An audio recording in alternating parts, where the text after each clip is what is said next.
Hello, yes, it's me, Sandy Kay again, just to continue with the crime stories from the Crime Museum. And this one really goes way, way back to the 1870s, in fact, 1876. And it was the story of a man called Charlie Peace.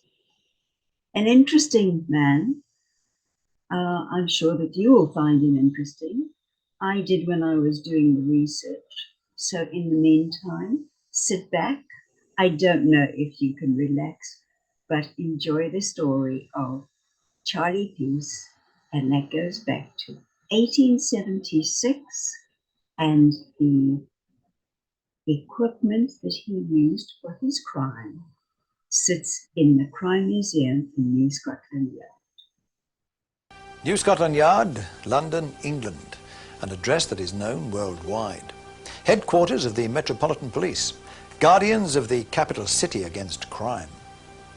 In the marbled lobby, an eternal flame burns in memory of those members of the civil staff who have given their lives in both world wars, together with a book of honour in which is recorded the names of police officers who have lost their lives in the course of duty. And in a quiet corner of the building, a place where legend becomes fact that I would like to tell you about. But it is for the Deputy Commissioner to invite you in. Here in the Yard is one of the police museums that many have heard of, but few have visited. It's an unusual museum and started life in 1875, when it was decided to keep certain items of property seized in connection with crime to instruct the young detectives of the then relatively new Detective Department of Scotland Yard. It was not too long before the press gave this collection of somewhat macabre artifacts the unofficial title of the Black Museum. And so it's remained over the years, exhibiting the darker side of human nature, instructing the professional policeman and the lawyer, and intriguing the layman by its very name and remoteness. We've never opened the doors of the Black Museum to the general public, and all visits have been by way of invitation and always highly prized. The exhibits range from the apparently insignificant to the spectacular, and from the hardly known to the infamous, whose names are known throughout the world.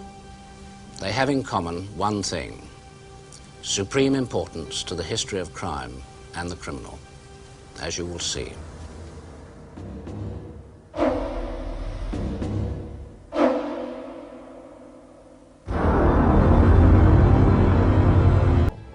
The old museum creates the theme for the entrance to the new.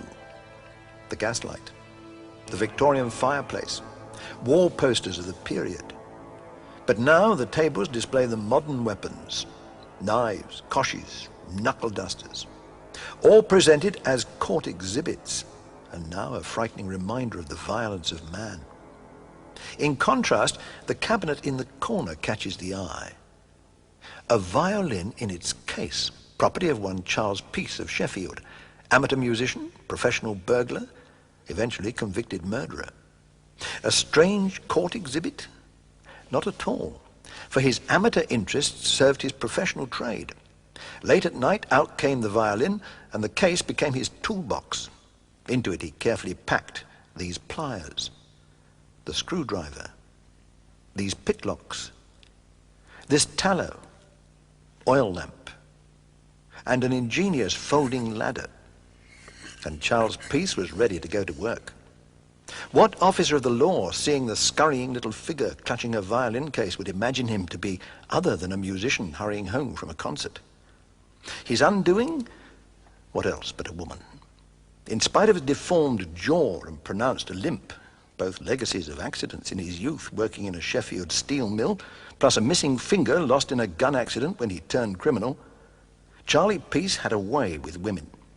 He certainly had his way with a neighbour's wife, Kate Dyson, and when Arthur Dyson moved his family to be rid of him, he tracked them down. On Wednesday night, the 29th of November, 1876, by the light of a tallow, he lurked in their backyard, waiting for Kate to go to the privy. On seeing him, she screamed. Arthur Dyson rushed out and Peace shot him dead This is the poster that the police issued, and £100 was no mean sum in 1876. Charlie Peace was on the run. He escaped to London. He disguised himself, adopting these spectacles and fashioning this false arm with a hook to cover his missing finger. For a year, he led a respectable life by day as a Mr. Thompson. But at night, the tools were tucked into the violin case, and Charlie Peace took to the rooftops. It was in the early hours of Thursday, the 10th of October, 1887, that Police Constable Edward Robinson noticed a flickering light in the window of a mansion. He went to investigate and pursued the figure he saw scuttling across the garden. Peace swung round and 3 shots missed. The 4th hit the policeman's arm. But he held in there until 2 more policemen paralyzed Peace's gun arm with blows from their truncheons. These letters were written by Charles Peace in the condemned cell. The last one dated the 25th of February. Whether it was ever posted, we don't know. For at 8 a.m. that morning, he was hanged.